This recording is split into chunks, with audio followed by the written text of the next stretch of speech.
Bandero na ngai mbote nanu. Bonjour, bonsoir. Na bandero nyonso obolanda Irsil Botelwa TV. Vraiment na pesi bino mbote na bolingwa nzambe, na pesi bino mbote na kombo na Yesu. Bandero na nga. Bomona likamba Peniel oyo, so bomoni nga na ye lisu liboso na bino na memeli bino photo ya Peniel na fiancé na ye. Koto na tel bino photo ya Peniel na bébé na biso na pasteur Mike Kalambai. Si vous remarquez que Peniel awa azana mobali na ye, azana fiancé na ye, oh ya publié, oh ya memeli biso na internet tant que fiancé na ye. Mais le peuple congolais toza boye, toza bata ba polémique, toza batu moko boye, tozo ya koluka makambu, toza batu moko boye, tozo ya kofinga pasteur Mike Kalambai, toza batu moko tozo ya ko partager ba vidéo o ba zawadi ba yokani na Peniel ba bimisa. Yango nde biso tozo ya ko partager sans koyeba ke Peniel aza mutu moko o azoluka kimia te epa ya pasteur Mike Kalambai. Peniel yeyo a deja na mobali na ye, mais alingi kotika vi ya pasteur Mike Kalambai kimia te. Ngana loba na bino nazaka pour pasteur Mike Kalambai te. Naza pe pour Peniel te, naza contre mutu te, naza pour mutu te, na pe contre mutu te. Mais eloko nga nazo telemela o na obeta sete na banalise nyonso na sa na dossier oyo. Eza ke to omona nde Peniel aoluka ko détruire pasteur Mike Kalambai. To omona nde Peniel aoluka ko déstabiliser pasteur Mike Kalambai. Alors ce que sengeli to loba to ya liboso na bino poto ya ko loba likamboyo. Combien de mibali o Peniel abimisi na séparation eye na pasteur Mike Kalambai. Pasteur Mike Kalambai da bimisi bino combien de basi. O bomoni pena ke non onde mwasi na e combien. Kaka ye moko Peniel ayaka na bamibali achangeara bamibali lokwa likambu mususu. Mais kaka ye akangami vi ya pasteur Mike Kalambai do na vi na ya kwa lingana mobala kitoko te lokwa pasteur. Akangama vi ya pasteur Mike Kalambai loko eloko mususu. Bandeko na nga ba Congolais to longwa na distraction ya Peniel na obele la likambo chaque fois. So bo comprendre e molimo nini Peniel azo ya nango na internet pour na pasteur Mike Kalambai. E bele boza na distraction wana te. Boza na ba distraction wana pour bo comprendre te. Bozana ba distraction ya ko finga pasteur Mike Kalambai ya ko luka ko sa concert na ye ya ko luka ko déstabiliser ministère na ye pour bo comprendre te qui est Peniel. Peniel a raison mambabana, mais Peniel a femme de problème. Mais aozwa raison bana nanga soko pimelinga bana nga na kobimisa boye na mona ke sika moko bazongisi be mission ya kala.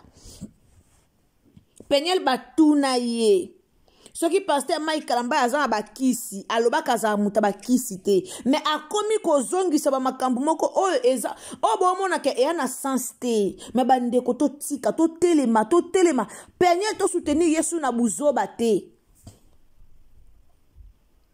Soki to décider to soutenir lisu Peniel na buzoba te, Peniel oyela biso lisu makamba pasteur Mike Kalambai na TVT.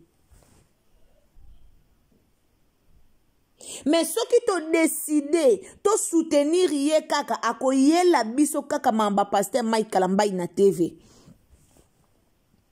Aoye la biso ango. Mouto déjà leki na TV. Alobi bien que nazu déjà mobali nanga. Nde na abo Peniel alobi abake obala tina me obala. Toze tuta na me soki obala. Nazo de ya mobali nanga, nazo bala na me awa, ozo bala na me tika vi ya pasteur Mike Kalambai kimia. Soko ozo bala na me tika vi ya pasteur Mike Kalambai kimia. Toza tozo sala ba promotion ya concert na biso. Tozo sala ba promotion ya concert na biso lo tika vi ya pasteur Mike Kalambai kimia. Kimia wana yango nde to senga. Elonye si la raté. Film à Jésus koute si la. Mutu kote obela, mutu abeli pe boepu akufi. Ce qui filme Yesu ici là, pourquoi Peniel oko libérer via pasteur Mike Kalambay te? Pasteur Mike Kalambay a teiti na cher pour lobela maramboyo. A lobeli yango. Trop c'est trop. Na yo mona na page moko Peniel a insulté de abimisi ma finga moko o esalinga ndoto malile esalinga somo. Nyoso wana poani. Nyoso wana ezaka nini? Ezaka nini? Ozi mobali na yo sala chemin.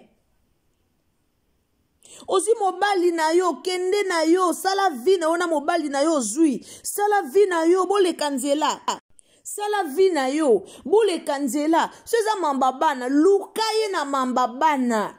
Lukaye na makamna bino bosololi na CCC bosolole sili ko bimisa na internet te.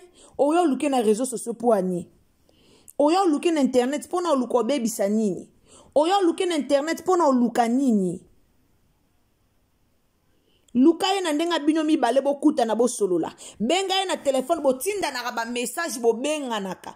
Papa bana no tindolo ba message mais après ba message wana yo zwango na on internet yo ko bimisa ngo na internet. Est-ce que d'abord mona pasteur Mike Kalambay ya bimisi ba message au Peniel la tinde la ka bimisi. Mais pourquoi Peniel azala kaka mutali boso ya ko bimisa ba message mususu. Malgré wana aka na ba congolais o ba soutenir ye. Malgré ba bêtise au Peniel au sala, aka na batu o ba yo finga pasteur Mike Kalambay o ba soutenir ye. Aka na batu o ba comprendre et le côté jusqu'à présent. Tala bomoni Peniel a yebi ke asala erreur a makasi na vie na ye. Alors ndenga yebi ka sala erreur a makasi na vie na ye. Erreur wane commissaire le kwa mutumoko aza le kwa mutumo mutu ebeli erreur ane commissaire le kwa mutumoko yeba mambute le kwa mutumoko mutu esala te erreur wana e commissaire bongo po asala erreur makasi na vie asala erreur o ya ndimara te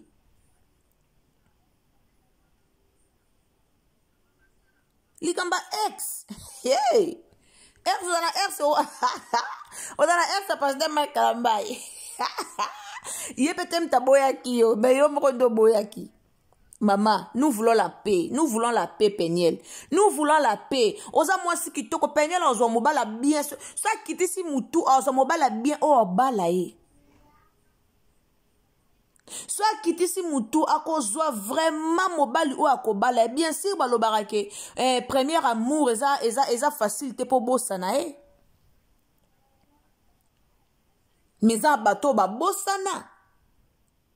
Ils ont bateau ba bosana. Peniel la tingami pasteur Mike Kalambay loko e lamba. O tingami pasteur Mike Kalambay loko le lamba po mutako obo otambo e lamba te akola te lamba te po otambo la bongo.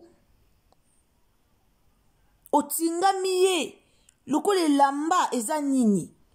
Mobala Peniel comme on est Freddy. Comme on est Freddy, mobala Peniel. Oh bon mon photo comme on est Freddy.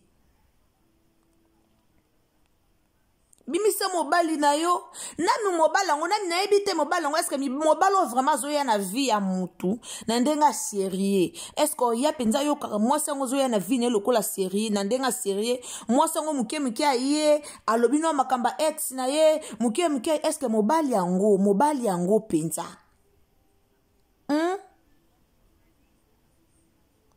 Freddy Moussampao, ce qui mobile ne comme Freddy Moussampao, ce qui a Freddy Moussampao, il y a Freddy, Pekisa Peniel, il y a Freddy, Pekisa Peniel avant d'Akimia. Aza moi si malam, Peniel alobe aza moi si malam, tango za moi si malam, vanda na Okimia na pasteur Mike Kalambay, na Freddy Moussampani no, oh wana pasteur Mike Kalambay simbi, te msune ngo yozu ya Freddy Rosimba, ya Freddy je te sali depuis Issa. Na pesi yo mbote ya Freddy. Na bien. Bomona. ale bozape wana na balola lisolo o bandeko bozi aloba bino bosakana na likamba bane bosango lokwa vice versa eza yonde mwasi siko bapesa o bana ozaka na bana no me mobali o papa bana bamakambe bima ya mabe bele tala eza facilité pour na pasteur Mike Kalamba et facilité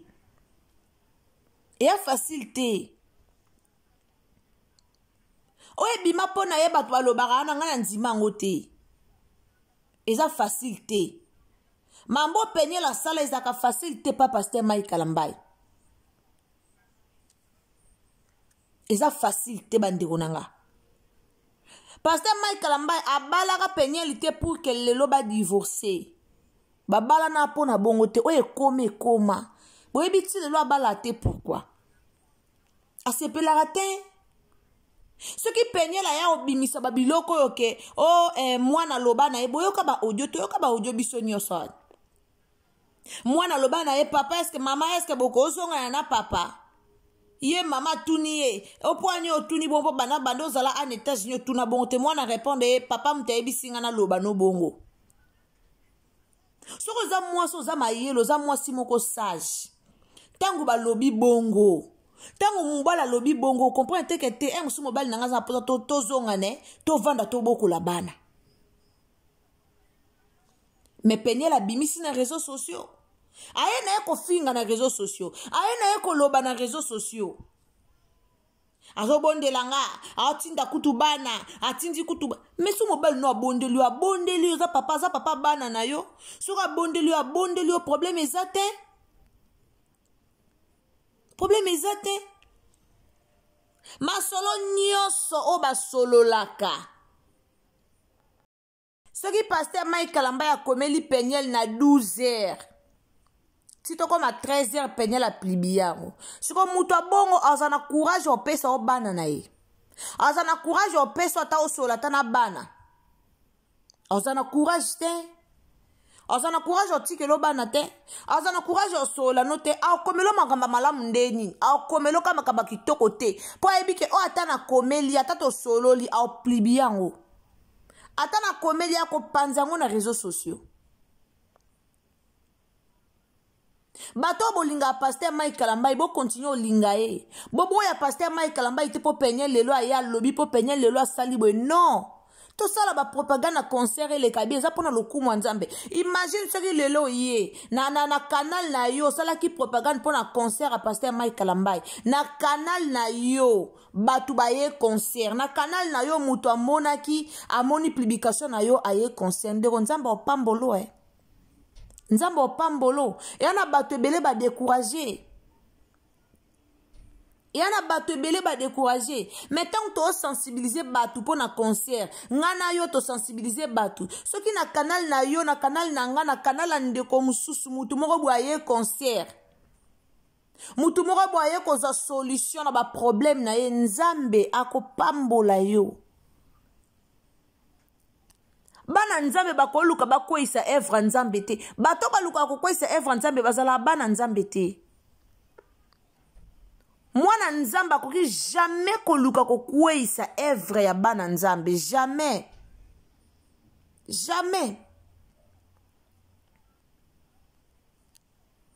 ka pasteur Mike Kalamba openye la zo traité na ba façon nyonso bande onanga lelo soki na lobi ke pasteur Mike Kalamba ya décide lobi te ngana penye to zonga na lelo soki pasteur Mike Kalamba ya décide penye la ozana moi dire te elo resala penye e abolingo azana ngo esila te yango ekomise ebongo biso tozela Zénith ya pasteur Mike Kalamba na Paris oh yango nde biso tozela tosala publicité nanko ya kisasa na stade de martyr nanko tokosala publicité tokosala pena ba publicité nango tokosala pena ba pub nango na ndenga osakana te et puis nzambe pa osala na lolenge ne batu ba okende ba okota après libala vie ezali bobala nake simbi te bokabwani vie ezali mutu na mutasala vie na ye pasteur fait ta vie Peniel fait ta vie esili bosala ba vie na bino boza bata liboso to boboyana na réseaux sociaux likambo tikala loko eloko mususu non tovanda alisu te koto peniel tovanda alisu to tovanda be peniel abimisi ba video peniel ay boyela biso ba video ya sika poto ndima ke non pasteur asala ki subwe mamba sika boyela biso ba video ya sika kaya kala wana bozo sala ka ba défilé na ngona internet atakutu boyina mutu kaya kala wana bozo sala ka ba défilé na ngona internet bozo sala ka ba défilé nango